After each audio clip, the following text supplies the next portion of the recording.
कितने लोग बुद्धिमान बहुत होते हैं लेकिन बोलना नहीं आता है। बोलना बुद्धिमानी से नहीं होता है। जो ज़्यादा बोलते हैं ये मत समझना ये बहुत बुद्धिमान है, नहीं नहीं, उनकी बोलने की आदत हो गई है, अभ्यास हो गया है, प्रैक्टिस हो गई, इसलिए बोलते ही चले जा रहे हैं। बहुत अधिक बोलने वाले बहुत अधिक बुद्धिमान नहीं होते हैं और कम बोलने वाले कम बुद्धिमान नहीं होते, और ना बोलने वाले नहीं बुद्धिमान नहीं होते हैं। ना बोलने वाले भी कभी कभी बहुत अधिक बुद्धिमान होते हैं, तो बोलते नहीं है। ना बोलना भी बुद्धिमानी अंदर छिपी है। बोलने और ना बोलने से कोई प्रवचन नहीं कर सकता है, कोई प्रवचन कर सकता है, कोई भाषण दे सकता, कोई नहीं दे सकता है। जैसे मुकेश अंबानी भाषण नहीं करता है लेकिन बुद्धिमान है, बोल नहीं पाता बुद्धिमान बहुत है, पूरी इंडिया में 1 नंबर का उद्योगपति है। गौतम अडानी भी बहुत अच्छा बोल नहीं पाता है लेकिन है बुद्धिमान। अगर आपकी वाइफ ज़्यादा अच्छा बोल नहीं पाती है, बातें बहुत नहीं कर पाती, ये मत समझना कि ये बुद्धू है। बुद्धू नहीं है।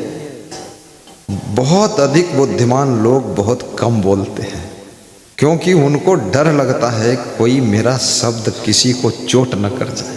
वो बड़ा तौलते रहते हैं और तौलने में इतना तौल देते हैं कि उनके बोलने के लिए कुछ बचता ही नहीं वो डरते रहते, घबराते, ये बोलेंगे तो वो हो जाएगा, वो बोलेंगे ये हो जाएगा, क्या बोले, अरे रहने दो, बोल ले, ठीक है। बहुत बुद्धिमान आदमी बहुत कम बोलता है। अब ये भी मत समझना कि गुरुजी बहुत प्रवचन देते तो ये बुद्धू हैं, बुद्धू भी नहीं मैं तो इसलिए प्रवचन देता हूँ कि तुम सुनना चाहते हो, इसलिए देता हूँ। नहीं, अंदर से मेरा भी मन बोलने का नहीं है। एक शब्द अधिक सुनने का मन नहीं है और आधा शब्द भी ज़्यादा बोलने का मन नहीं है। हमारे पास में कोई संत आता है तो अगर वो 7 दिन पहले कोई बात बताया हो फिर बताता है 8वें दिन, तो मैं उसको बोल देता हूँ आप 7 दिन पहले बता चुके, फिर से बताने में अपना टाइम बिगाड़ते, मेरा बिगाड़ते, सुनने में टाइम बिगड़ता मेरे को याद है।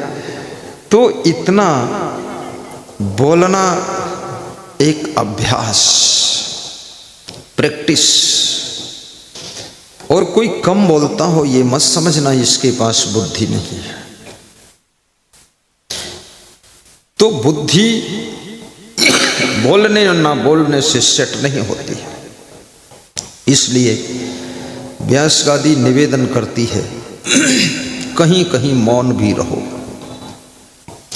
और कभी कभी जरूरत पड़े तो थोड़ा बोलो भी, और कभी ज़्यादा ज़रूरत पड़े तो थोड़ा ज़्यादा भी बोलिए, और कभी जोर से बोलने की ज़रूरत पड़े तो थोड़ा जोर से भी बोलिए, और कभी धीरे बोलने की ज़रूरत पड़े तो खुसुर फुसुर भी बोल दीजिए। बोलना एक बहुत समझदारी का विषय है। दुकानदार ग्राहक से बोलता ही है और ग्राहक के समझ में आ जाता है, ग्राहक परमानेंट हो जाता है और सामान सब बिक जाता है, बिजनेस आगे बढ़ता है। बहुत बदफर्रोश और बहुत बदकहा और बहुत बदकट्टा इन लोगों से आदमी दूर हो जाता है। इसलिए अनावश्यक बात नहीं करना है। तो कबीर साहब समझा रहे हैं कि राम रस, भगवान श्री राम भरद्वाज के आश्रम पर जाते हैं तो कोई प्रकार का ज्ञान कथन नहीं करते, वहाँ ज्ञान का श्रवण करते हैं। लेकिन जब सेवरी के आश्रम पर जाते हैं तो भगवान राम ज्ञान का कथन करते हैं। देखिए कहाँ ज्ञान का कथन करना चाहिए और कहाँ ज्ञान का श्रवण करना चाहिए, ये भी अंदाज करके आपको समझ कर रहना चाहिए। सब जगह अपना ज्ञान बखान नहीं करना चाहिए। कुछ ऐसे स्थान हैं जहाँ श्रवण करो, श्रोता बन जाओ, और जहाँ तुमको ऐसा लगे कि यहाँ मुझे ज्ञान का कथन करना जरूरी है तो ज्ञान का वर्णन भी कीजिए।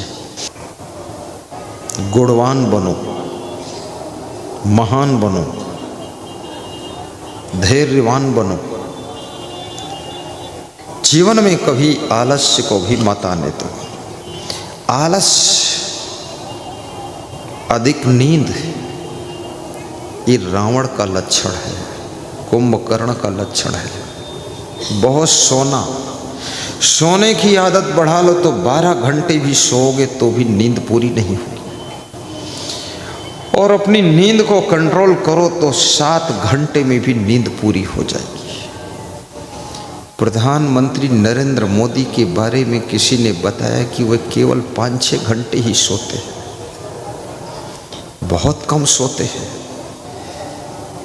लेकिन मैं ऐसा आपसे कहता हूँ, आप 5 घंटे मत सोइए, आप 7 घंटे सोइए, क्योंकि आप प्रधानमंत्री नहीं हैं, आप गांव के प्रधान भी नहीं हैं, सरपंच भी नहीं हैं।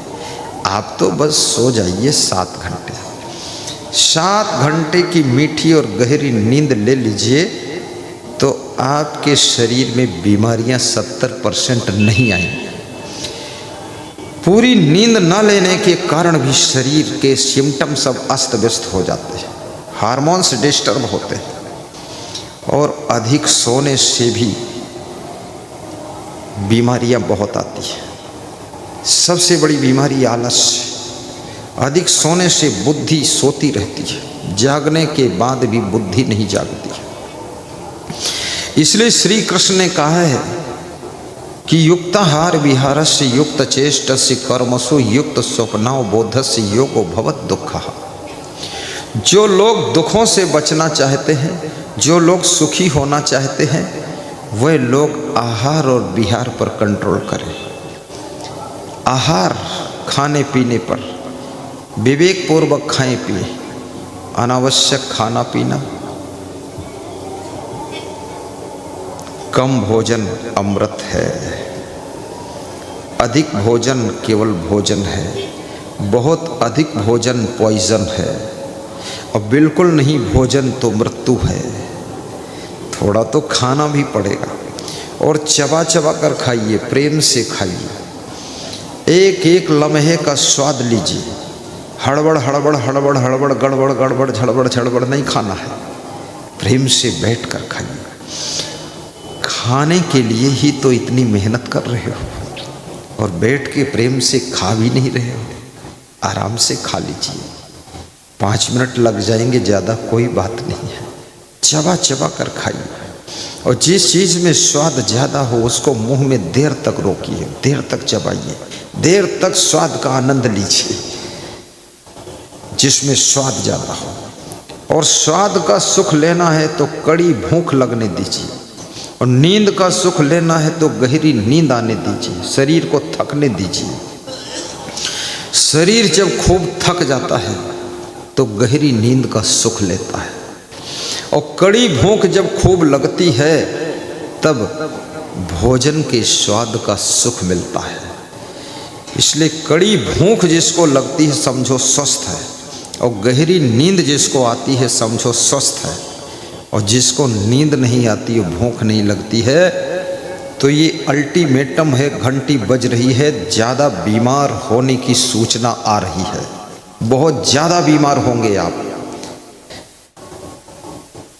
दूसरी बात, 24 घंटे में कम से कम 2-3 बार थोड़ा जोर से हंसिए भी, और कोशिश करिए।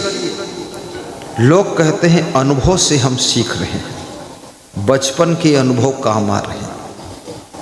अनुभव से आदमी सीखता ही नहीं है। जितनी बार तुमने क्रोध किया, नुकसान हुआ, सब गड़बड़ हुआ, क्या उससे सीखा तुमने? कल फिर क्रोध करते हो। लोभ से क्या सीखा? लोभ किया, बदनाम हुए, अपमानित हुए, पकड़े गए, रगड़े गए, झगड़े हुए, लेकिन क्या लोभ छूटा?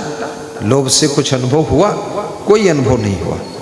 2 महीने बाद फिर लोभ किया, कहीं कुछ गड़बड़ किया, चोरी हो रही। आदमी पिछले अनुभवों से सीखता ही नहीं है, और जो सीखता है और ज़्यादा सीखने की ज़रूरत नहीं है। विवेक करके हर रोज़ नई जिंदगी जियो और अपनी ज़िंदगी में विवेक जागृत करो। विवेक आ जाएगा तो पुराने अनुभव की ज़रूरत ही नहीं है, क्योंकि ज़िंदगी रोज़ चेंज हो रही है, दुनिया चेंज हो रही है। नए अंदाज के साथ रोज़ ज़िंदगी जीने की ज़रूरत है, पुराने तजुर्बों की ज़रूरत ही नहीं है।